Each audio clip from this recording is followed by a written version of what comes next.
और अब तक हमने इतिहास में यह देखा कि हमारा देश भारत हमेशा विदेशी हमलों का यानी कि फॉरेन इन्वेजन्स का शिकार रहा। लेकिन यह फॉरेन इन्वेजन्स का सिलसिला हमारी आजादी के साथ भी खत्म नहीं हुआ और ऐसा ही एक फॉरेन इन्वेजन हमारी आजादी के बाद हुआ था जिसकी कहानी आज हम डिस्कस करेंगे। जी हां, आज 23 सितंबर है और आज ही से लगभग 56 साल पहले भारत के ऊपर पाकिस्तान ने एक दुस्साहस किया था हमला करने का। और पाकिस्तान की इस डेयर डेविलरी को किस तरह से भारत ने मुंह तोड़ जवाब दिया था, यही आज हम इस कहानी में डिस्कस करेंगे। तो आज का हमारा टॉपिक है इंडो पाकिस्तानी वॉर ऑफ 1965। यह लड़ाई क्यों हुई थी, कैसे हुई थी, ये सब कुछ हम जानेंगे। सबसे पहले इस लड़ाई के बैकग्राउंड को हम समझते हैं कि इस लड़ाई की मुख्य वजह क्या थी। तो आइए सबसे पहले हम इस नक्शे की तरफ देखते हैं। पाकिस्तान, जो कि पूरी दुनिया में कश्मीर का राग अलापते हुए थकता नहीं है, हालांकि उसे इससे कुछ मिला नहीं है अब तक और ना ही कभी मिलेगा, लेकिन फिर भी एक बार यह समझने की कोशिश करें कि आखिर पाकिस्तान कश्मीर को इतना चाहता क्यों है। तो उसको समझने के लिए हम पाकिस्तान की और कश्मीर की जियोग्राफिकल लोकेशन को समझते हैं। जैसे कि आप देख रहे हो इस नक्शे में कश्मीर का हिस्सा भी दिखाया जा रहा है और पाकिस्तान का हिस्सा भी दिखाया जा रहा है। अब पाकिस्तान जब पाकिस्तान बना था 1947 में, तो दो पाकिस्तान हुआ करते थे। एक ईस्ट पाकिस्तान जो कि अब बांग्लादेश बन चुका है और एक वेस्ट पाकिस्तान जो अभी भी पाकिस्तान है। यह वेस्ट पाकिस्तान एक बहुत सूखा इलाका था। इस वेस्ट पाकिस्तान में सिंध के नखलिस्तान और पंजाब के नदियों के मैदानों के अलावा या तो सूखे बंजर पहाड़ हैं या रेगिस्तान है। ऊपर से यहां पर रेनफॉल यानी कि बारिश भी बहुत ही ज्यादा कम होती है। As a result of which Pakistan बनने के बाद जल्दी ही उसके गवर्नर्स को, उसके रूलर्स को यह बात समझ में आ गई थी कि पाकिस्तान का सर्वाइवल सिर्फ और सिर्फ इन नदियों से है। और ये सारी नदियां पाकिस्तान से ओरिजिनेट नहीं होती। पाकिस्तान के सर्वाइवल के लिए जरूरी ये नदियां ओरिजिनेट होती है, जैसे कि आप देख रहे हो कश्मीर और उससे जुड़े हुए पीर पंजाल के हिमालयों। अब उस वक्त जब भारत आजाद हुआ था तब कश्मीर भी एक इंडिपेंडेंट स्टेट के तौर पे बन गया था। पाकिस्तान ये चाहता था, पाकिस्तान ये जानता था कि कश्मीर का इंपॉर्टेंस क्या है, क्योंकि ये नदियां ओरिजिनेट कश्मीर से होती है। अगर यहीं पे इन नदियों के पानी को रोक दिया जाए तो पाकिस्तान को प्यासा मारा जा सकता है, या फिर इन नदियों के ऊपर बांध बना के उनको अचानक खोल दिया जाए तो पाकिस्तान को डुबा के मारा जा सकता है। इसीलिए पाकिस्तान ने यह मान लिया कि Kashmir is the jugular vein of Pakistan. Kashmir Pakistan की गले की वो नस है जिसको दबाने से पाकिस्तान का दम निकल सकता है। इसीलिए पाकिस्तानी रूलर्स ने ये डिसीजन लिया कि चाहे कुछ भी हो जाए हम कश्मीर को ऑक्यूपाई करके रहेंगे। उन्होंने 1947 में कोशिश करी, वहां के लोगों के ऊपर हमला किया, अत्याचार किया। As a result of which वहां के रूलर भारत से मदद मांगते हैं, जिसके बदले में वो भारत के साथ एक्सेशन करने के लिए तैयार हो जाते हैं और लीगली कश्मीर इंडिया का इंटीग्रल पार्ट बन जाता है। पाकिस्तान का पहला अटेम्प्ट 1947 और 48 के फर्स्ट बैटल ऑफ या फर्स्ट वॉर ऑफ कश्मीर में फेल हो जाता है।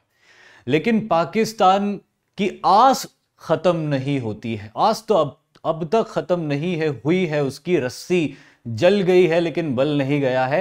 लेकिन उस वक्त तो रस्सी जली भी नहीं थी, तो उनको पूरी उम्मीद थी कि हम भारत से कश्मीर को छीन लेंगे।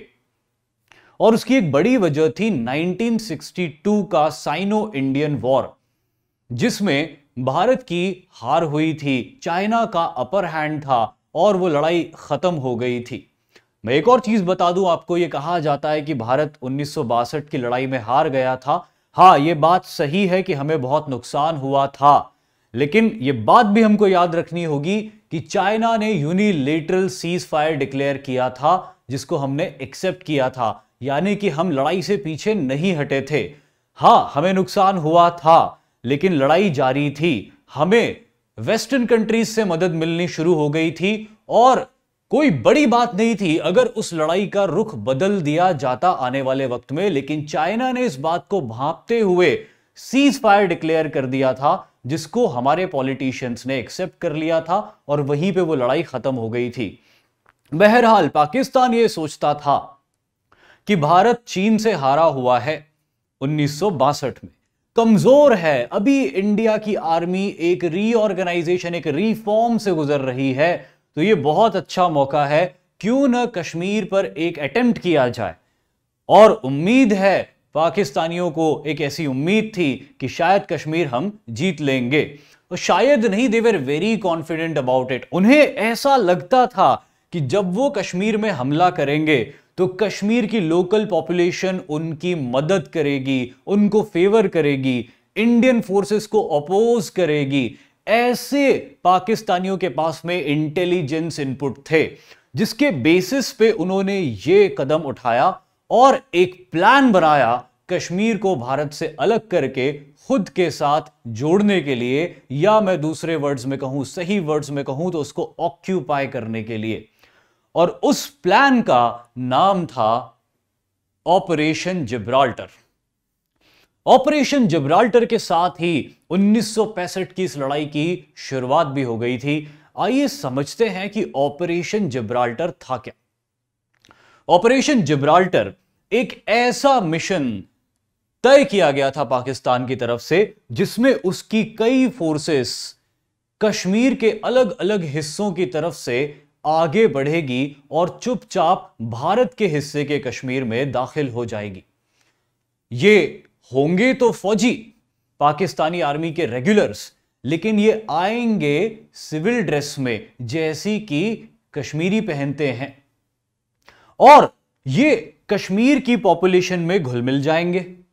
कश्मीर की पॉपुलेशन में घुलने मिलने के बाद ये कश्मीर के लोगों को अपने साथ मिला लेंगे, जोड़ लेंगे, और कोई एक दिन मौके का फायदा उठा के रिबेलियन कर देंगे, कश्मीर के श्रीनगर के हेडक्वार्टर्स को कब्जा कर लेंगे, वहां की एयरफील्ड को कब्जा कर लेंगे, और इस तरह से कश्मीर का बाकी भारत से कांटेक्ट खत्म हो जाएगा।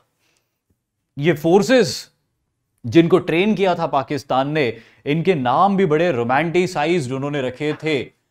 कैसे नाम रखे थे? Tariq force, Mohammed bin Qasim force, Khalid al Walid force, Syed Salahuddin force, Mahmud Ghaznavi force और मोहम्मद जहीरुद्दीन बाबर फोर्स। ये सारी फोर्स जो भारत के ऊपर इन्वेडर्स रहे हैं अलग अलग, उनके नाम पर रखी गई, और इनका ऑब्जेक्टिव अलग अलग इलाकों को कैप्चर करना था। Tariq force was to capture Kargil region, Qasim force was to capture Gurez region, Khalid force was to capture Tithwal region, Salahuddin force was to capture Srinagar, Ghaznavi force was to capture Poonch and Uri region, and Babur force was to capture Jammu region. तो इस तरह से इनका ये plan था कि अलग अलग फोर्सेस अलग अलग डायरेक्शन से आगे बढ़ेगी, कश्मीर के अलग अलग इलाकों में घुस जाएगी, वहां की लोकल पॉपुलेशन को अपने साथ मिला लेगी और अलग अलग जगह के हेडक्वार्टर्स को अपने कब्जे में ले लेगी, भारत से कश्मीर के हर तरह के संपर्क को तोड़ देगी, और इस तरह से कश्मीर हमेशा हमेशा के लिए भारत के हाथ से निकल जाएगा। एक अच्छा प्लान था टैक्टिकली, लेकिन पाकिस्तान ने यहां पे बहुत सारे मिसकैलकुलेशंस किए। क्या क्या मिसकैलकुलेशंस किए और उसका खामियाजा उसको कैसे भुगतना पड़ा,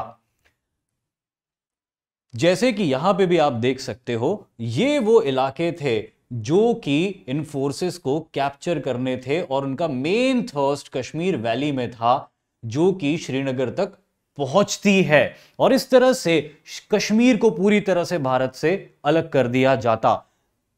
लेकिन जब ये इन्फिल्ट्रेटर्स कश्मीर में घुसे तो इन इन्फिल्ट्रेटर्स ने सिविलियंस से कांटेक्ट किया, और सिविलियंस ने जब इन इन्फिल्ट्रेटर्स को समझा कि ये कौन है, तो पाकिस्तान की उम्मीद के उल्टे जाते हुए इन इन्फिल्ट्रेटर्स ने इंडियन आर्मी को इंफॉर्मेशन प्रोवाइड करनी शुरू कर दी। उन्होंने इंडियन आर्मी को यह बताना शुरू कर दिया कि बहुत सारे पाकिस्तानी घुस आए हैं इन इलाकों में। देखिए, वो सक्सेसफुली घुस गए थे क्योंकि उस वक्त लाइन ऑफ कंट्रोल के ऊपर, जो आज जिसको हम लाइन ऑफ कंट्रोल कहते हैं, 1965 में से सीज फायर लाइन कहा जाता था। It was not that well guarded as it is today. जितनी अच्छे से आज इसे गार्ड किया जाता है, उतने अच्छे से इसे गार्ड नहीं किया जाता था, इसीलिए फोर्सेस घुसने में कामयाब रही थी। लेकिन लोकल्स ने इनके प्लान के ऊपर पानी फेर दिया। लोकल्स ने ये सारी इंफॉर्मेशन आके इंडियन आर्म्ड फोर्सेस के ऑफिसर्स को और मेन को देनी शुरू कर दी। As a result of which Indian army ने सर्च एंड डिस्ट्रॉय ऑपरेशंस शुरू कर दिए। उन्हें पता चला कि बहुत सारे घुसपैठिए आ चुके हैं, अब हमें इन्हें ढूंढना है और इन्हें मारना है। लोकल पॉपुलेशन का यहां पे बहुत सपोर्ट मिला इंडियन आर्मी को। As a result of which, जैसे कि आप देख सकते हो, इंडियन आर्मी के सोल्जर्स ने बहुत बड़ी तादाद में इन घुसपैठियों को ना सिर्फ पकड़ लिया, बल्कि इनके हथियार भी जब्त कर लिए और ऑपरेशन जिब्राल्टर फेल होने की कगार पे आ गया। लेकिन एक प्रॉब्लम थी, खास तौर पे गजनवी फोर्स और सलाहुद्दीन फोर्स की तरफ से, कि जिस इलाके से ये लोग एंटर कर रहे थे वो एक दर्रे का इलाका था जो पूरी तरह से पाकिस्तानियों ने कब्जा कर लिया था, और उस दर्रे से ये अपनी रीइंफोर्समेंट्स लगातार भेजते जा रहे थे। इसीलिए भारतीय सेना के लिए जरूरी हो गया था कि ना सिर्फ वो सर्च और डिस्ट्रॉय करते जाएं टेररिस्ट्स को या इन्फिल्ट्रेटर्स को, बल्कि उस दरवाजे को भी बंद कर दें जहां से लगातार ये मच्छरों की तरह अंदर घुसे जा रहे थे। तो इसके जवाब में भारतीय सेना ऑपरेशन बख्शी लॉन्च करती है, जो कि इस ऑपरेशन के प्लान को बनाने वाले ऑफिसर के नाम पे रखा गया था। क्या था ऑपरेशन बख्शी और क्या उसका ऑब्जेक्टिव था? जैसे कि आप देख सकते हो, इस नक्शे में उड़ी और पुंछ को हाईलाइट किया हुआ है, क्योंकि यही वो बल्ज है जहां से वो पासेस बनते थे, जहां से ये टेररिस्ट्स अपने आप को, जहां से ये इन्फिल्ट्रेटर्स अपने आप को रीइंफोर्स कर रहे थे। और ऐसे ही इस दर्रे का नाम था हाजी पीर। इसे हाजी पीर पास कहा जाता था। यही वो पास था जहां से लगातार इन्फिल्ट्रेटर्स आते जा रहे थे भारत के अंदर, और भारतीय सेना को लगातार इनके अगेंस्ट ऑपरेशंस चलाने पड़ रहे थे in the valley of Kashmir. इसीलिए भारतीय सेना ने यह योजना बनाई कि वो इस दर्रे को कब्जा कर लेंगे, वो इस पास को कंप्लीटली कैप्चर कर लेंगे। देखिए, बल्ज के वेस्ट का हिस्सा पाकिस्तान का है और इस बल्ज के ईस्ट का, नॉर्थ का और साउथ का हिस्सा भारत के इलाके में आता था। भारतीय सेना ने एक जोरदार योजना बनाई। उन्होंने ये प्लान किया कि उनकी कुछ यूनिट्स उड़ी की तरफ से अटैक करेगी और कुछ यूनिट्स पुंछ की तरफ से अटैक करेगी, और ये दोनों यूनिट्स एक पॉइंट पे जाके मिलेगी। रास्ते में जहां पे भी दुश्मन मिलेगा उसका सफाया किया जाएगा, और इस तरह से इस पूरे पास को ब्लॉक कर दिया जाएगा ताकि यहां से फर्दर कोई इन्फिल्ट्रेशन ना हो सके। तो इस तरह से ऑपरेशन फौलाद या ऑपरेशन बख्शी को लॉन्च किया गया। ऑब्जेक्टिव था इस पास को हमेशा हमेशा के लिए बंद कर देना। और फिर होती है एक हिस्टोरिकल लड़ाई which is called as the battle of Haji Pir pass. Battle of Haji Pir पास में जैसे कि आप ये देख सकते हो, और मैंने बताया भी आपको, उड़ी और पुंछ की तरफ से आगे बढ़ना था और इसे ब्लॉक कर देना था। कुछ यूनिट्स थी भारतीय सेना की जिन्हें यह रिस्पॉन्सिबिलिटी दी गई, जैसे कि पैराशूट रेजिमेंट की 1st बटालियन, राजपूत रेजिमेंट की 4th बटालियन, पंजाब रेजिमेंट की 19th बटालियन और सिख लाइट इन्फेंट्री और जम्मू कश्मीर लाइट इन्फेंट्री की battalions. Jammu Kashmir light infantry और सिख लाइट इन्फेंट्री का ऑब्जेक्टिव था पुंछ की तरफ से आगे बढ़ के सेंटर तक पहुंचना। 1 पैरा फोर्थ राजपूत और 19th पंजाब का ऑब्जेक्टिव नॉर्थ की तरफ से आगे बढ़ना था। ये दोनों फोर्सेस जहां पे मिलती वहां पर एक फौलादी दीवार इनको बनानी थी। तो ये ऑब्जेक्टिव के लिए आगे बढ़ते हैं, ऑब्जेक्टिव अचीव भी होता है। जैसे कि इस मैप में आप देख सकते हैं कि फर्स्ट पैरा एक फीचर कैप्चर करती है जिसे सैंक या संक कहा जाता है। फोर्थ राजपूत एक फीचर कैप्चर करती है जिसे बिसाली कहा जाता है। 19th पंजाब भी ग्रेजुअली आगे बढ़ते बढ़ते अपने फीचर्स को कैप्चर करती है, लेकिन फिर फोर्थ राजपूत का ऑब्जेक्टिव था आगे बढ़ के हाजी पीर पास को कैप्चर करना, लेकिन उनके ऊपर पाकिस्तानियों ने मैसिव काउंटर अटैक और हेवी आर्टिलरी शेलिंग शुरू कर दी, जिसके कारण कि वो समय रहते आगे नहीं बढ़ पा रहे थे। ऐसे में फर्स्ट पैरा जो कि संग कैप्चर करके एक स्ट्रॉन्ग पोजीशन बना के बैठी हुई थी, इनके कमांडर मेजर रंजीत सिंह दयाल ये वॉलंटियर करते हैं अपने हेडक्वार्टर से कि अगर फोर्थ राजपूत आगे नहीं बढ़ पा रही है हैवी बॉम्बार्डमेंट के कारण, तो हम आगे बढ़ सकते हैं।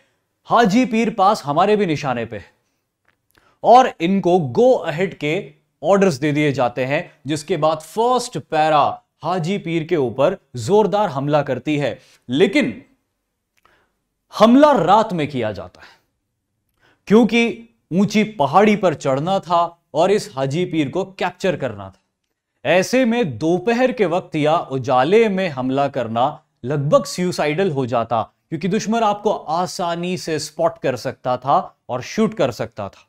इसीलिए तय किया गया कि यह ऑपरेशन रात को अंजाम दिया जाएगा। पीर पंजाल के ये पहाड़ बहुत मुश्किल है चढ़ने में। ऊपर से उस रात, क्योंकि अगस्त के महीने में उस वक्त ये कार्रवाइयां शुरू हुई थी, तो बारिश भी शुरू हो गई बड़ी तेज। लेकिन मेजर रंजीत सिंह दयाल का यह सोचना था कि यह बहुत अच्छा मौका है, क्योंकि जब तेज बारिश होती है या मौसम खराब होता है तो हमला करने वाले को हमेशा इसका फायदा होता है। और इसी तरह तेज बारिश और खराब मौसम में फर्स्ट पैरा ने एक कठिन चढ़ाई को चढ़ा, और जब अर्ली इन द मॉर्निंग वो हाजी पीर के पीक पर पहुंचे तो दुश्मन उन्हें देखकर कंप्लीटली शॉक्ड हो गया। दुश्मन लड़ने की पोजीशन में ही नहीं था। फर्स्ट पैरा के बहादुर जवानों और ऑफिसर्स ने जोरदार हमला कर दिया। दुश्मन ने थोड़ी कोशिश करी काउंटर अटैक करने की, लेकिन दुश्मन की हिम्मत जवाब दे गई और उसके बाद हाजी पीर कैप्चर कर लिया गया और ये दर्रा हमेशा हमेशा के लिए भारत की पकड़ में आ गया।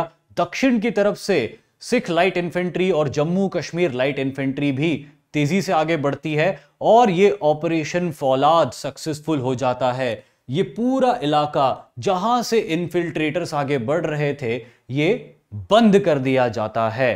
पाकिस्तान का ऑपरेशन जिब्राल्टर इसी के साथ कंप्लीटली फेल हो जाता है। ये लड़ाई यहीं खत्म हो जानी चाहिए थी, लेकिन पाकिस्तान की जिद थी कश्मीर को जीतने की और उसकी उम्मीद अभी भी कायम थी। और अब बात ईगो की और इज्जत की भी आ गई थी कि इन्होंने इतना एक एम्बिशियस प्लान लॉन्च कर दिया था और वो एम्बिशियस प्लान बुरी तरह से फेल हो गया था। तो पाकिस्तानी मिलिट्री लीडर्स इस फेलियर को डाइजेस्ट नहीं कर पा रहे थे और इसीलिए उन्होंने लड़ाई को और आगे एस्केलेट किया। कैसे किया? अपना अगला ऑपरेशन लॉन्च करके, क्योंकि जिब्राल्टर ऑपरेशन कंप्लीटली फेल हो चुका था। And this was operation grand slam. जी हां, ऑपरेशन ग्रैंड स्लैम का ऑब्जेक्टिव क्या था? जब भारत की सेना कश्मीर में मजबूत हो गई, कारगिल से लेके पुंछ से लेके राजौरी के इलाकों तक जब भारतीय सेना ने अपने मोर्चे मजबूत कर लिए, पाकिस्तान की सारी जो फोर्सेस थी उनको धाराशाही कर दिया, हाजी पीर पास को कैप्चर कर लिया, तब पाकिस्तान ने एक दूसरा प्लान बनाया। देखिए, कश्मीर में भारत की तरफ से जाने की, मैं बात कर रहा हूं अनडिवाइडेड इंडिया की, 1947 से पहले का भारत। जब भी किसी को कश्मीर जाना होता था तो कश्मीर जाने का रास्ता, जैसे आज अगर आप भारत में हैं और अगर आप कश्मीर जाना चाहते हैं तो आपको पंजाब से होके जाना होगा, पठानकोट से होकर जाना होगा। लेकिन उस दौर में 1947 के पहले के दौर में अगर किसी को कश्मीर जाना होता था तो सबसे आसान रास्ता वहां का होता था सियालकोट के रास्ते। सियालकोट जो अब पाकिस्तान में है, यह सबसे आसान रास्ता होता था कश्मीर रीजन में अंदर जाने का। लेकिन अनफॉर्चुनेटली अब यह इलाका पाकिस्तान के पास था और इसीलिए सियालकोट से कश्मीर की अप्रोच आसान थी एज कंपेयर टू पठानकोट से कश्मीर की अप्रोच, जो ज्यादा डिफिकल्ट थी। पाकिस्तानियों ने इस बात को समझा कि यह छोटा सा एक नैरो पैसेज है, इसके ईस्ट में हिमालयाज है और इसके वेस्ट में पाकिस्तान है, तो भारत के पास कश्मीर से कनेक्ट करने का एक बहुत नैरो रूट है जो कि पंजाब के नॉर्थ में पठानकोट से होकर जाता है। पाकिस्तानियों को यह लगता था कि अगर इस नैरो इलाके के ऊपर कब्जा कर लिया जाए, जो एकमात्र रास्ता है कश्मीर में घुसने का, तो भारत की सेनाएं, भारत की सेनाओं के लिए रसद फर्दर आगे नहीं पहुंच पाएगी कश्मीर में और उसके बाद पाकिस्तान की पोजीशन कश्मीर में दोबारा मजबूत हो सकती है। और इसीलिए जैसे कि आप इस नक्शे से देख सकते हो, दिस इज द रोड। यह सड़क गुरुदासपुर से पठानकोट, पठानकोट से फर्दर आगे सांबा और जम्मू तक जाती है। यहीं पर एक मेजर टाउन आता है जिसे अखनूर कहा जाता है। ऑपरेशन ग्रैंड स्लैम का टारगेट अखनूर था और सियालकोट से वो बहुत ज्यादा नजदीक था, जैसे कि आप इस रेड सर्कल के अंदर देख सकते हैं, दिस इज सियालकोट। पाकिस्तान ने यह डिसाइड किया कि अगर वो यहां से अटैक लॉन्च करते हैं तो विद इन नो टाइम वो अखनूर तक पहुंच सकते हैं। और अगर उन्होंने अखनूर को कट ऑफ कर दिया, अखनूर को कैप्चर कर लिया, वहां की नदियों के ऊपर बने हुए पुलों को तोड़ दिया, तो भारतीय सेना के लिए इस सड़क से आगे बढ़ना नामुमकिन हो जाएगा। इस तरह से जो ट्रूप्स कश्मीर में हैं वो सिर्फ उतने ही रह जाएंगे, उन्हें बाकी भारत से मदद और रसद नहीं मिल पाएगी। ऐसे में ग्रेजुअली लंबे वक्त तक अगर लड़ाई चली तो यहां पे मौजूद इंडियन आर्मी के ट्रूप्स को हार माननी पड़ेगी, ऐसा पाकिस्तान का सोचना था। और यही सोचते हुए पाकिस्तान ने ऑपरेशन ग्रैंड स्लैम लॉन्च किया और एक जोरदार हमला कर दिया यहां से जम्मू और उसके दक्षिण के इलाकों में, जिसे ऑपरेशन ग्रैंड स्लैम कहा जाता था। वाकई में यह एक बहुत ही बढ़िया टैक्टिकल ऑपरेशन था। यह रणनीति इनकी बहुत अच्छी थी कि इस इलाके को कैप्चर कर लो और बाकी कश्मीर को कट ऑफ कर दो भारत से। जब यह हमला हुआ तो बड़ी तेजी से हुआ, बड़ा जोरदार हुआ। इंडियन आर्मी और इंडियन गवर्नमेंट ऐसे किसी हमले के लिए तैयार नहीं थी। 1947-48 में जिस तरह से भारत पाकिस्तान के बीच में कश्मीर की लड़ाई कश्मीर तक ही लिमिटेड रही थी, इस बार ऐसा नहीं हुआ। यह लड़ाई अब जम्मू तक पहुंच गई, लगभग पंजाब तक पहुंच गई। भारतीय सेना तैयार नहीं थी ऐसे किसी हमले के लिए, उन्हें वक्त लगा मोबिलाइजेशन के लिए। As a result of which इस वक्त पाकिस्तानियों ने कुछ इंपॉर्टेंट पोजीशंस ऑक्यूपाई कर ली इस इलाके के अंदर। भारत फंस गया और यही वो वक्त था कि भारत ने एक बहुत ही कड़ा निर्णय लिया, एक बहुत टफ डिसीजन लिया।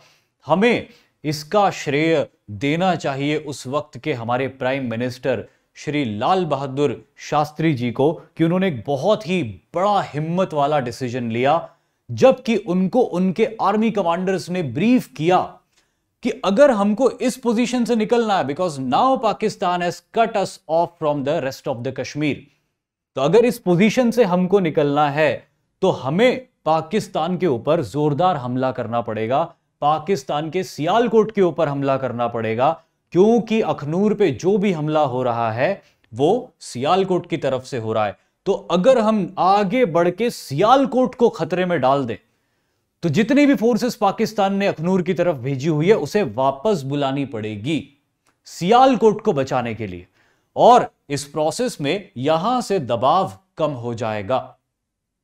लेकिन ये कदम क्यों बहुत बहादुरी भरा था? क्योंकि इसको करने के लिए इंटरनेशनल बॉर्डर को पार करना था। ये जो कुछ भी हो रहा था एक डिस्प्यूटेड टेरिटरी में हो रहा था। ये उस वक्त लाइन ऑफ कंट्रोल भी नहीं थी, उस वक्त ये सिर्फ एक सीज फायर लाइन थी जिसके कोई खास मायने नहीं थे। तो वहां पर डिस्प्यूट आम बात थी, वहां पर सीज फायर वायलेशंस आम बात थी, लेकिन इंटरनेशनल बॉर्डर को क्रॉस करने में पूरी दुनिया का बहुत ज्यादा प्रेशर होता भारत के ऊपर। तरह तरह के सैंक्शंस हम पर लगाए जा सकते थे, कई बड़ी कंट्रीज हमको अलग अलग तरीके से ओपोज कर सकती थी, लेकिन हमारे प्राइम मिनिस्टर बहादुर इंसान थे और उन्होंने बिना देर किए यह फैसला लिया और अपनी सेना को गो अहेड का ऑर्डर दिया कि आप जाइए और सियालकोट को कब्जा कीजिए, ताकि अखनूर के सेक्टर में भारतीय सेना पे दबाव कम हो। और उसी के साथ Indian army crossed international borders on 6th of September 1965, taking Pakistan by complete surprise. Pakistan ने कभी भी यह नहीं सोचा था कि भारतीय सेना अंतरराष्ट्रीय सीमा को पार करके पंजाब में सियालकोट और लाहौर जैसे बड़े ठिकानों के ऊपर हमला कर देगी, लेकिन भारतीय सेना ने अब यह काम कर दिया था। अब यहां पर भारतीय सेना ने दो मेजर सेंटर्स को निशाना बनाया, एक सियालकोट जो कि पाकिस्तान का एक बहुत बड़ा मिलिट्री बेस भी था, और दूसरा लाहौर जो कि पाकिस्तान का एक मेजर टाउन हुआ करता है। इन दोनों शहरों को बचाने के लिए पाकिस्तान को अपनी पूरी ताकत कश्मीर और दूसरी जगहों से समेट कर लानी पड़ती। हमारा ऑब्जेक्टिव सियालकोट को या लाहौर को कब्जा करके भारत में मिलाने का नहीं था। हमारा ऑब्जेक्टिव सिर्फ यह था कि इन इलाकों को दबाव में लाया जाए, इन्हें बचाने के लिए पाकिस्तान अपनी पूरी ताकत यहां लगा दे और कश्मीर से उनका दबाव पूरी तरह से खत्म हो जाए। लेकिन भारतीय सेना ने जब हमला किया तो बड़ा जोरदार हमला किया। कई टैंक रेजिमेंट्स, कई इन्फेंट्री रेजिमेंट्स और आर्टिलरी रेजिमेंट्स एक साथ आगे मूव करती है, एक मैसिव मोबिलाइजेशन होता है और फिर होती है एक के बाद एक, कई एक से बढ़कर एक लड़ाइयां। तो आइए देखते हैं कि जब भारतीय सेनाएं अपने दल बल के साथ पाकिस्तान में घुसती है तो पाकिस्तान का क्या रिस्पॉन्स होता है और भारत किस तरह से एक्ट करता है। और यहीं पर एक शूरवीर गाथा रची जाती है जिसे बैटल ऑफ फिलौरा कहा जाता है। भारत आगे बढ़ता है सियालकोट की तरफ। This is the Sialkot. Bharat का ऑब्जेक्टिव यहां से आगे बढ़ के चविंडा नाम के गांव को कैप्चर करके सियालकोट के जितने नजदीक हो सके जाना था। अगेन मैं बता दूं, हमारा ऑब्जेक्टिव कभी भी सियालकोट को कैप्चर करना नहीं था, ऑब्जेक्टिव सिर्फ उन पे दबाव बनाना था। जब भारतीय सेना आगे बढ़ती है यहां पे तो 3 टैंक रेजिमेंट्स तेजी से पाकिस्तान के पंजाब के इन मैदानी इलाकों से आगे बढ़ती है। एक जिसे हॉटसन्स हॉर्स कहा जाता है, दूसरी जिसे 16th कैवलरी कहा जाता है और तीसरी एक लेजेंडरी इंडियन आर्मी की रेजिमेंट जिसे 17th पूना हॉर्स कहा जाता है। 17th पूना हॉर्स जो कि लीड की जा रही थी लेफ्टिनेंट कर्नल तारापुर के द्वारा, जो अपनी टैंक्स को तेजी से आगे बढ़ाते हैं। एक तरफ हॉटसन्स हॉर्स आगे बढ़ते हुए फिलौरा गांव के ऊपर कब्जा करती है। पाकिस्तानियों के पास में हमसे ज्यादा बेहतर टैंक्स थे। पाकिस्तानियों के पास उस वक्त M47 और M48 पैटर्न टैंक्स थे। देखिए वो वक्त ऐसा था जब पाकिस्तान अमेरिका का, यूनाइटेड स्टेट्स ऑफ अमेरिका का बड़ा दुलारा था और यूनाइटेड स्टेट्स ऑफ अमेरिका ने पाकिस्तान को तमाम मॉडर्न वेपन्स दिए थे और उन्हीं में से एक थे M47 और M48 पैटर्न टैंक्स, जो कि legendary American commander George W Patton के नाम पर बनाए गए थे। ये टैंक्स हर लिहाज से बेहतर टैंक थे, चाहे इसकी फायरिंग हो, चाहे इसकी स्पीड हो, चाहे इसका आर्मर हो। ये टैंक्स इनविंसिबल माने जाते थे और उनके मुकाबले भारत के पास में सेंचुरियन टैंक्स थे। ये सेंचुरियन टैंक्स 1945 के वर्ल्ड वॉर के दौर के टैंक्स थे जो ब्रिटिशर्स हमारे पास में छोड़ के गए थे। तो हम लड़ रहे थे उन टैंक्स से जो कि एक्सट्रीमली इंफीरियर माने जाते थे। उस लड़ाई से लगभग 25-30 साल पहले की टेक्नोलॉजी थी और पाकिस्तान के पास में लेटेस्ट टेक्नोलॉजी के पैटर्न टैंक्स थे। तो ये लड़ाई यूं तो बहुत अनइक्वल दिखाई दे रही थी, लेकिन it is not the weapon and it is the man behind the weapon which matters the most. और यहीं पर ये डिफरेंस क्रिएट होता है कि सेंचुरियन और शर्मन टैंक्स लेके हमारी यूनिट्स आगे बढ़ के पाकिस्तान के सुपीरियर पैटर्न टैंक्स को मात देती है, फिलौरा गांव पे कब्जा करती है और चविंडा की तरफ आगे बढ़ती है। यही चविंडा की तरफ आगे बढ़ते हुए वजीर वली नाम की जगह पर 17th पूना हॉर्स और पाकिस्तान की टैंक रेजिमेंट्स के बीच में घमासान लड़ाई होती है। पाकिस्तान ओवरवेलमिंग मेजॉरिटी में आया था, उसके पास सुपीरियर टैंक्स थे, लेकिन यह लड़ाई इतनी अच्छे से लड़ी जाती है लेफ्टिनेंट कर्नल तारापोर के द्वारा कि वो 60 पाकिस्तानी पैटर्न टैंक्स को डिस्ट्रॉय कर देते हैं। बदले में उनके 6 या 7 टैंक्स ही डिस्ट्रॉय होते हैं। Absolutely taken them by shock and surprise. Pakistan की बहुत बड़ी डिफीट थी। चविंडा अब ज्यादा दूर नहीं था और एक बार चविंडा पहुंच गए तो Sialkot was well with in the reach. भारतीय सेना बड़ी तेजी से आगे बढ़ के सियालकोट को पकड़ने में पहुंच गई थी और जो हम चाहते थे वो हुआ। चविंडा को बचाने के लिए पाकिस्तान ने अपनी पूरी ताकत झोंक दी। जो दबाव उसने इस सेक्टर में बना के रखा हुआ था वो दबाव रिलीज हो गया। यहां से बहुत सारे ट्रूप्स बुलाने पड़े उनको सियालकोट और चविंडा को बचाने के लिए। 17 पूना हॉर्स ने बहुत बहादुरी से लड़ाई करी, बहुत बड़ा इलाका कैप्चर कर लिया पाकिस्तान के अंदर घुस के, लेकिन उनके commanding officer lieutenant colonel Tarapore के टैंक के ऊपर एक हिट लगा के, जिसके कारण वो मॉर्टली वुंडेड हो गए और वीर गति को प्राप्त हुए। बाद में उनके इस बहादुरी भरे कारनामे के लिए उन्हें परमवीर चक्र, जो कि हाईएस्ट गैलेंट्री अवार्ड है भारत का, उससे सम्मानित किया गया। और भारत ने इस इलाके में अपनी पकड़ बहुत मजबूत कर ली। लगभग 470 स्क्वायर किलोमीटर का एरिया इंडिया ने इस इलाके में कैप्चर कर लिया और पाकिस्तान को यह इलाका छुड़ाने में पसीना आ गया। अंत तक वो इलाका भारतीय सेना से नहीं छुड़ा पाया। इतने स्ट्रॉन्ग होल्ड 17 पूना हॉर्स और हॉटसन हॉर्स ने यहां पे बना लिए थे। वहीं हम देखते हैं कि दूसरी तरफ एक और लड़ाई हो रही थी जो लाहौर की तरफ हो रही थी। लाहौर जो कि एक इंपॉर्टेंट टाउन है और लाहौर कमर्शियल सेंटर है पूरे पाकिस्तान के पंजाब के इलाके का। तो लाहौर के ऊपर भी भारतीय सेना ने जब अपने मोर्चे खोले तो हमारा ऑब्जेक्टिव था बाटापुर को कैप्चर करना और बाटापुर के नजदीक डोगराई गांव को कैप्चर करना। ये जो आप देख सकते हो, this is the GT road, जिसे ग्रैंड ट्रंक रोड कहा जाता है। ये वही ग्रैंड ट्रंक रोड है जिसकी हमने बात करी थी, जिसके एविडेंसेस हमको एंशिएंट हिस्ट्री से लेके मिडाइवल हिस्ट्री और फिर बाद में ब्रिटिश पीरियड तक भी मिलते हैं। ये वो रोड है जो पेशावर को यानी कि नॉर्दर्न पाकिस्तान को बंगाल से जोड़ती है, सिंधु की नदी को गंगा की नदी से जोड़ने वाली ये रोड। इसी रोड के आसपास से आगे बढ़ते हुए भारतीय सेना को लाहौर की तरफ जाना था, लेकिन रास्ते में एक रुकावट थी जिसे इच्छोगिल कैनाल कहा जाता था या इसे BRB कैनाल भी कहा जाता है।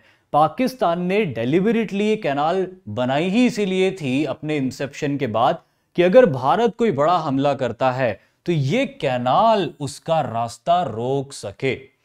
तो ये इच्छोगिल कैनाल भारत के लिए एक चैलेंज थी। पाकिस्तान ने जब ये देखा कि भारतीय सेना बड़ी तेजी से आगे बढ़ रही है तो उन्होंने इच्छोगिल कैनाल पे अपने ही बनाए हुए बहुत सारे ब्रिजेस तोड़ दिए, जिससे भारतीय टैंक्स को और लॉरीड इन्फेंट्री ब्रिगेड्स को आगे बढ़ने में बहुत मुश्किल पेश आए। लेकिन भारतीय कोशिश करते हैं और इंडिया के इन्फेंट्री मैन इस कैनाल के अंदर कूदते हैं और इस कैनाल के अंदर कूद के तैर के इसको पार करते हैं, जबकि उनके पास में बहुत सारा बैटल लोड भी था और इस बैटल लोड के साथ कैनाल के अंदर कूद के उसको पार करके उस पार जाते हैं, कुछ इलाके कैप्चर करते हैं। लेकिन कम्युनिकेशन कमजोर पड़ पाकिस्तान एयर अटैक्स कर देता है इस वक्त, जिससे कि कुछ यूनिट्स कैनाल को पार कर पाती है, कुछ यूनिट्स कैनाल को पार नहीं कर पाती है और कम्युनिकेशन कट ऑफ हो जाता है। ऐसे में इंडियन आर्मी की कमांड ये ऑर्डर देती है कि जो यूनिट्स इच्छोगिल कैनाल पार करके आगे जा चुकी है वो वापस आ जाए, क्योंकि हम आपको रीइंफोर्समेंट्स नहीं भेज पाएंगे। तो ऑर्डर मिलता है तो यूनिट्स को इच्छोगिल कैनाल वापस पार करके आना पड़ता है, लेकिन फिर बाद में रियलाइज होता है कि हम इन इलाकों में आगे बढ़ सकते हैं और इनको जीत सकते हैं। और एक बार फिर इंडियन आर्मी ऑर्डर देती है अपनी यूनिट्स को कि अब आप वापस आगे बढ़ो और बाटापुर और डोगराई के इलाकों को कैप्चर करो। और यहां पर एक और ना भूली जा सकने वाली लड़ाई लड़ी जाती है जिसे बैटल ऑफ डोगराई कहते हैं। बैटल ऑफ डोगराई, जो कि डोगराई गांव के ऊपर कब्जे के लिए लड़ाई थी। इस गांव का क्या इंपॉर्टेंस था? बाटापुर के पीछे यह गांव लाहौर से सिर्फ 1 किलोमीटर की दूरी पे था, यानी कि अगर आपने डोगराई गांव को कब्जा कर लिया तो आप पहुंच गए लगभग लाहौर। अब 1 किलोमीटर की दूरी क्या दूरी होती है? आप 1 किलोमीटर 5-2-3 मिनट में भागकर पूरे कर सकते हैं। तो डोगराई गांव का स्ट्रेटेजिकल इंपॉर्टेंस क्या था, ये आप समझ ही चुके होंगे कि लाहौर उससे सिर्फ 1 किलोमीटर की दूरी पर शुरू हो जाता था। इसीलिए पाकिस्तान इस गांव को खोना नहीं चाहता था और उसने हेवी डिफेंसेस यहां पे लगाए हुए थे। पाकिस्तान की 4 बटालियंस यहां पे तैनात थी। पंजाब रेजिमेंट की 2 बटालियंस, बलूच राइफल्स की 2 बटालियंस यहां पे तैनात थी और हमारी सेना की सिर्फ 1 बटालियन इच्छोगिल कैनाल को पार करके आगे बढ़ पाई थी और वो थी जाट रेजिमेंट की 3री बटालियन, जिसमें लगभग 550 सैनिक थे। वहीं सामने दुश्मन के पास में 4 बटालियंस थी जहां पे 1000 से 1200 के बीच में तादाद थी उनकी नंबर्स 1000 से 1200 के बीच में थे। ये बहुत ही ऑड फाइट थी, लेकिन जाट रेजिमेंट के सोल्जर्स को लीड कर रहे थे लेफ्टिनेंट कर्नल डेसमंड हेट, जो कि एक एंग्लो इंडियन कमांडर थे इस यूनिट के। और ये अपने सैनिकों को हौसला देते हैं, ये अपने सैनिकों को कहते हैं कि चाहे कुछ भी हो जाए लेकिन हमको डोगराई कैप्चर करना है। ध्यान रहे कि जाट रेजिमेंट पहले भी डोगराई कैप्चर कर चुकी थी, जहां पे उसको ज्यादा लड़ाई का सामना नहीं करना पड़ा था, लेकिन उन्हें ऑर्डर्स आए थे इच्छोगिल कैनाल को पार करके वापस आ जाओ, तो उन्होंने ऑर्डर्स को फॉलो किया, वो वापस आ गए। बाय दैट टाइम पाकिस्तान ने अपनी बहुत हेवी रीइंफोर्समेंट कर ली थी डोगराई में और अब दूसरी बार डोगराई को जीतना आसान नहीं था। लेकिन जब पहली बार जाट रेजिमेंट उस इलाके में गई थी तो वहां पे उन्होंने सारे नक्शे तैयार कर लिए थे, सारे फीचर्स को पहचान लिया था, कहां से हमला किया जा सकता है, कहां से घुसा जा सकता है दुश्मन के मोर्चों में, वो सारी जगह उन्होंने आइडेंटिफाई कर ली थी। और इसीलिए दूसरी बार हमला करने में ये नक्शे उनके बहुत काम आए। जोरदार लड़ाई यहां पे होती है जिसे बैटल ऑफ डोगराई कहा जाता है। यह लड़ाई 27 घंटों तक चलती है, 27 आवर्स तक ये लड़ाई चलती है। इस लड़ाई में गन फायर एक्सचेंज होता है, ग्रेनेड लॉबिंग होता है। जब दोनों ही साइड्स के एम्यूनिशन एग्जॉस्ट होते हैं, थर्ड जाट के सैनिक आगे बढ़ते हैं, तब शुरू होता है हैंड टू हैंड कॉम्बैट। और 27 घंटे की घमासान लड़ाई के बाद पाकिस्तान की 4 बटालियंस को भारत की 1 बटालियन, जाट रेजिमेंट की 3री बटालियन डिफीट कर देती है, खदेड़ देती है। लगभग 108 पाकिस्तानियों को तो वो प्रिजनर ऑफ वॉर बनाते हैं इस लड़ाई में, और बाकी बहुत सारे मारे जाते हैं और कुछ लाहौर की तरफ भाग जाते हैं। इस तरह से डोगराई टाउन भी हमारे कब्जे में आ जाता है। हमने देखा कि फिलौरा की लड़ाई के बाद सियालकोट बिल्कुल हम दरवाजे तक पहुंच चुके थे, और यहां पे डोगराई की लड़ाई के बाद हम लाहौर के दरवाजे पर पहुंच चुके थे, यानी कि पाकिस्तान को अब हमने गले से पकड़ लिया था। वो जो उसकी इच्छा थी कश्मीर के अंदर कब्जा करने की और कट ऑफ करने की, वो तो कहीं दूर ही रह गई। अब उसको अपने शहर बचाने पड़ रहे थे। लेकिन पाकिस्तान अभी भी लड़ने के लिए तैयार था और लगातार प्लान्स बनाया जा रहा था। और फिर पाकिस्तान एक फाइनल प्लान बनाता है इस लड़ाई को खत्म करने के लिए, जिसको वो कुछ नाम देता है ऑपरेशन वाइंड अप, जिसके नाम से ही समझ में आ रहा है कि अब वो बस इस लड़ाई को खत्म करना चाहता था। क्या था ऑपरेशन वाइंड अप और क्या चाहता था पाकिस्तान इस ऑपरेशन से? जैसे कि आप यहां पे 2 नक्शे देख सकते हो। पहला नक्शा ये आपको दिखाई दे रहा है, जहां पर ये रेडक्लिफ लाइन है और रेडक्लिफ लाइन के ईस्ट में इंडिया है, और इंडिया के बॉर्डर से लगा हुआ एक टाउन है जिसे खेमकरण कहा जाता था। पाकिस्तान ने कसूर की तरफ से जोरदार हमला किया खेमकरण की तरफ। ऑब्जेक्टिव यह था कि अगर खेमकरण कब्जे में आ जाता है, जिस तरह भारतीय सेना ने लाइन ऑफ कंट्रोल पार करके लाहौर और सियालकोट के ऊपर दबाव बना दिया, पाकिस्तान भी अब चाहता था कि वो भी लाइन ऑफ कंट्रोल पार करे और वो भी इसी तरह भारत के शहरों के ऊपर दबाव बनाए। तो उसका ऑब्जेक्टिव था खेमकरण के ऊपर अटैक करना। खेमकरण के ऊपर अटैक करके वो यहां से आगे बढ़ के अमृतसर जाना चाहता था, जो कि भारत का एक बहुत बड़ा शहर है। अमृतसर को कब्जा करने के बाद जालंधर के रास्ते और लुधियाना के रास्ते वो दिल्ली की तरफ आगे बढ़ना चाहते थे। ये चाहते थे कि हम भारत को ऐसा जवाब दे कि एक बार अमृतसर पकड़ में आ जाए फिर तो दिल्ली ज्यादा दूर नहीं, सपाट रोड है, पंजाब के मैदान और दिल्ली क्या अलग है, एक ही है वो तो पाकिस्तानियों का यह प्लान था कि खेमकरण की तरफ से हमला करे। यहां पे भारत के डिफेंसेस कमजोर हैं, क्योंकि लाहौर और सियालकोट की तरफ तो भारत ऑफेंसिव पे था, तो वहां तो पाकिस्तान पीछे धकेला हुआ था। तो इन्होंने इधर साउथ की तरफ से अटैक किया, साउथ पंजाब की तरफ से। ऑब्जेक्टिव था अमृतसर को कैप्चर करना, पहले खेमकरण, फिर अमृतसर, फिर जालंधर, फिर लुधियाना और वहां से आगे दिल्ली। तो ये इनका ऑब्जेक्टिव था। अब पाकिस्तान का ऑब्जेक्टिव क्या था और उसको मिला क्या? तो यहां पे जैसे कि आप देख रहे हो, defeat of the Pakistani troops, defeat of the Pakistani pattern tanks. जब पाकिस्तान ने खेमकरण के ऊपर हमला किया तो यूं तो भारतीय सेना एक्सपेक्ट नहीं कर रही थी, छोटी मोटी मोर्चाबंदी थी, कोई बहुत बड़े मजबूत सेंचुरियन टैंक्स भी नहीं थे। यहां पे छोटे मोटे टैंक्स थे हमारे पास में, सेकेंड वर्ल्ड वॉर की टेक्नोलॉजी के, कुछ आर्टिलरी गन्स थी और कुछ इन्फेंट्री रेजिमेंट्स थी। लेकिन भारत की सेना के जनरल्स ने एक बेहतरीन प्लान बनाया।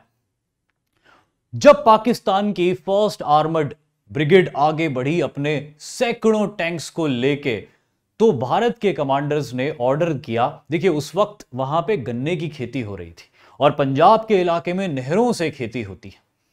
भारतीय सेना के कमांडर्स ने यह प्लान बनाया कि सारी नहरें तोड़ दो। जैसे ही सारी नहरें टूटेगी तो पानी स्पिल होगा खेतों में, खेतों में पानी ही पानी भर जाएगा, जिससे कि खेत बन जाएंगे दलदल जैसे, और पाकिस्तानी टैंकों को आगे बढ़ने दो इस दलदल की तरफ। और इन्हीं गन्ने के खेतों में छुपकर जो भी भारतीय गन्स थी, टैंक्स थे, इन्फेंट्री रेजिमेंट्स थी, उन्होंने एक चंद्र आकार का व्यू की रचना करी, जिसे क्लासिकल हॉर्स शू ट्रैप भी कहा जाता है। तो इन्होंने गन्ने के खेतों में एक ऐसी रचना बनाई कि अपने आप को छुपा लिया और पाकिस्तानी पैटर्न टैंक्स को आगे बढ़ने दिया इस दलदली इलाके में। एक ऐसा इलाका जहां पे इन्होंने नहरें तोड़ दी थी।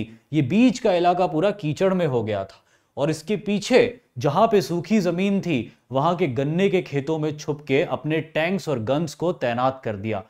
प्लान ये था कि पाकिस्तानी आगे बढ़ेंगे जोश में और इस कीचड़ में फंस जाएंगे।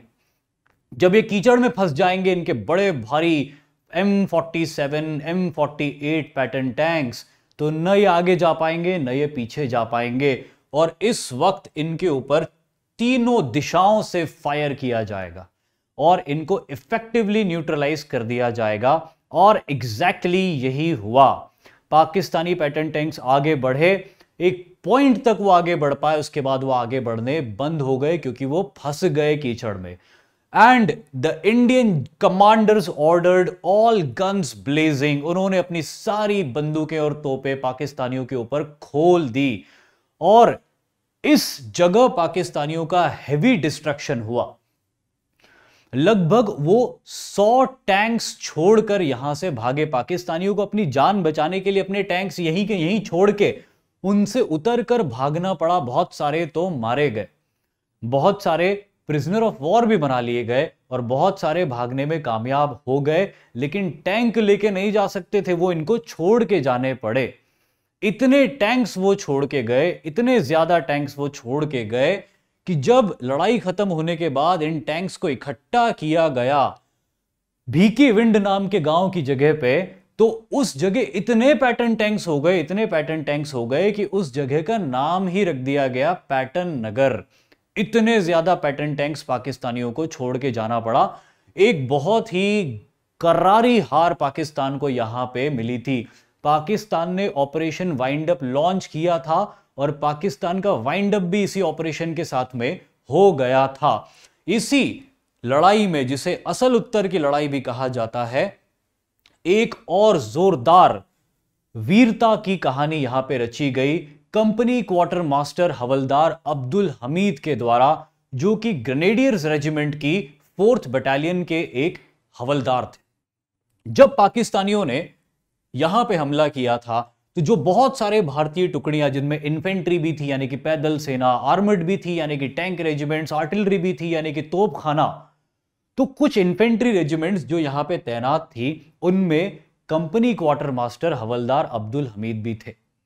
और उन्होंने मुकाबला किया पाकिस्तानी पैटर्न टैंक्स का इस वेपन से, जिसे RCL जीप माउंटेड गन कहा जाता है, जो कि जीप के ऊपर एक स्मूथ बोर गन माउंटेड होती है, जिसकी 106 mm की थिकनेस होती है। और अगर इसका गोला टैंक को लग जाए तो अच्छे अच्छे टैंक्स की हवा निकल जाती है।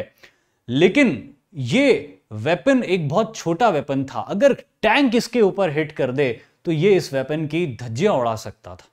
लेकिन कंपनी क्वार्टर मास्टर हवलदार अब्दुल हमीद पाकिस्तानी पैटर्न टैंक से बिल्कुल भी नहीं डरे, और जब पाकिस्तानी पैटर्न टैंक्स आगे बढ़ रहे थे, तब उन्होंने अपनी RCL जीप के अंदर अपने ड्राइवर और गनर को लेके पाकिस्तान के पैटर्न टैंक्स को निशाना बनाना शुरू किया। और एक छोटी सी जीप दुनिया के सबसे बेहतरीन टैंक को चुन चुन कर उड़ाना शुरू करती है। देखते ही देखते ये RCL जीप, जिसको हवलदार अब्दुल हमीद लीड कर रहे थे, उन्होंने 7 पाकिस्तानी पैटर्न टैंक्स को धाराशाही करके रख दिया। और 7वें पाकिस्तानी पैटर्न टैंक को जब वो हिट कर रहे थे, तो उसी टैंक ने उनके ऊपर भी हिट कर दिया, जिसके कारण कि टैंक तो डिस्ट्रॉय हुआ ही हुआ, लेकिन वो गोला आके सीधे जीप के आर पार हो गया और हवलदार अब्दुल हमीद के शरीर के चिथड़े उड़ गए और वो वीर गति को प्राप्त हुए। जैसे मैंने कहा चिथड़े उड़ गए, तो मैं लिटरली, ये बिल्कुल सही बात है, उनके शरीर के टुकड़े बाद में उनके साथियों ने ढूंढे थे और जितने टुकड़े उनके शरीर के मिले उतने टुकड़े लेकर उसको वहीं पर दफनाया था। लेकिन जो बहादुरी का कारनामा इन्होंने किया कि एक मामूली जीप से पाकिस्तान के 7 पैटर्न टैंक्स को धाराशाही कर दिया, इसने पाकिस्तान के हौसले को पूरी तरह से ध्वस्त कर दिया। वो तो ये सोच रहे थे कि हमारे पैटर्न टैंक्स के सामने भारत के शर्मन टैंक्स भी नहीं टिक पाएंगे, लेकिन ये क्या हुआ, भारत की एक मामूली जीप ने और एक हवलदार ने पाकिस्तान के 7 पैटर्न टैंक्स उड़ा दिए। पैटर्न टैंक्स जिसका manufacturing United states of America में हुआ था। यूनाइटेड स्टेट्स ऑफ अमेरिका ये क्लेम करता था कि ये टैंक इनविंसिबल है, लेकिन जब ये जीप ने इन टैंक्स को उड़ाया तो इस लड़ाई के बाद यूनाइटेड स्टेट्स ऑफ अमेरिका को इन टैंक्स के इस टैंक के इंफ्रा को रिव्यू करना पड़ा, इस टैंक के मैन्युफैक्चरिंग को रिव्यू करना पड़ा कि भाई कहां गलती हो गई हमसे बनाने में कि एक जीप के 106 mm के गोले से हमारे पैटर्न टैंक्स डिस्ट्रॉय हो गए। लेकिन hats off to this man, और इनको इस साहस के लिए, इस वीरता के लिए सर्वोच्च सैनिक सम्मान से सम्मानित किया गया, जो कि परमवीर चक्र है। जब इस तरह की लड़ाइयां हुई, ऑपरेशन वाइंड अप भी पाकिस्तान का फेल हो गया, पाकिस्तान के सियालकोट और लाहौर के इलाके भी भारत के कब्जे में आ गए, हाजी पीर पास भी भारत के कब्जे में आ गया, तो पाकिस्तान के पास अब करने के लिए कुछ भी नहीं रह गया था। वो जितनी कोशिश हो सकती थी कर चुका था। और लगभग 20 सितंबर तक आते आते हालात कुछ ऐसे थे कि पाकिस्तान की तरफ कारगिल से आगे बढ़ के हमने 50 स्क्वायर किलोमीटर का एरिया ऑक्यूपाई कर लिया था। हाजी पीर पास में 650 स्क्वायर किलोमीटर का एरिया ऑक्यूपाई कर लिया था। यहां पर सियालकोट सेक्टर में हमने 470 स्क्वायर किलोमीटर का एरिया ऑक्यूपाई किया था। और लगभग 300 साढ़े 300 स्क्वायर किलोमीटर का एरिया हमने लाहौर के इलाके में कैप्चर किया था। कुछ एक्शन राजस्थान की बॉर्डर पे भी हुए थे, वहां पर भी इंडिया ने 390 स्क्वायर किलोमीटर का एरिया कब्जा किया था। इसके रिस्पॉन्स में पाकिस्तान मेनली प्राइमरीली सिर्फ उस अखनूर सेक्टर में कुछ इलाका भारत का कब्जा कर पाया था, जो कि उसने ऑपरेशन ग्रैंड स्लैम के तहत अचानक हमला करके ऑक्यूपाई कर लिया था। अब यह लड़ाई में क्लियर हो चुका था कि अगर यह लड़ाई कुछ दिन और चलती तो लाहौर और सियालकोट भारत के हाथ में होते। हालांकि पाकिस्तान ने सियालकोट को बचाने के लिए बहुत बड़ा मोबिलाइजेशन कर लिया था, भारतीय सेना को भी वहां आगे बढ़ना मुश्किल हो रहा था, लेकिन Lahore was well with in the reach. और अब पाकिस्तान एक ऐसी सिचुएशन में था जहां वो ये चाहता था कि एक रिस्पेक्टेबल एस्केप उसको मिल जाए, और यहीं पर वेस्टर्न नेशंस ने इंटरवीन किया। इंडिया और पाकिस्तान दोनों को इस लड़ाई खत्म करने के लिए कहा, और इंडिया जो कि हमेशा से एक शरीफ देश रहा है, उसने अपर हैंड होने के बाद भी बहुत दबाव उन्होंने पाकिस्तान के ऊपर बना लिया था। लगभग 1920 स्क्वायर किलोमीटर की टेरिटरी हमने पाकिस्तान की कैप्चर करके रखी थी, जिसके रिस्पॉन्स में पाकिस्तान हमारी सिर्फ 540 स्क्वायर किलोमीटर की टेरिटरी ऑक्यूपाई कर पाया था। इतने अपर हैंड होने के बाद भी ये लड़ाई जो मैदान में भारत ने जीत ली थी, डिप्लोमेसी की टेबल पे भारत इस लड़ाई को हार गया और भारत ने ताशकंद का समझौता करना स्वीकार किया, जिसके बाद ये सारे जीते हुए इलाके हमने पाकिस्तान को वापस कर दिए। पाकिस्तान ने हमको वापस किया, लेकिन क्या किया, उसने जीता ही क्या था, लेकिन हमने उसके बहुत सारे इलाके जीते थे, जिनमें से बहुत स्ट्रेटेजिक लोकेशन थी। खास तौर पे ये हाजी पीर का दर्रा, जो आगे भी आतंकवादी गतिविधियों के लिए एक दर्रे की तरह उपयोग में लाया जाता रहा पाकिस्तान के द्वारा, ये सारी चीजें हमने इनको वापस कर दी। लेकिन we gave Pakistan a bloody nose. उसकी कश्मीर को जीतने की हिमाकत को हमने मुंह तोड़ जवाब दिया और उसको धूल चटाई। और यही आज का हमारा ऑब्जेक्टिव, आज का हमारा सेशन पूरा होता है। जय हिंद।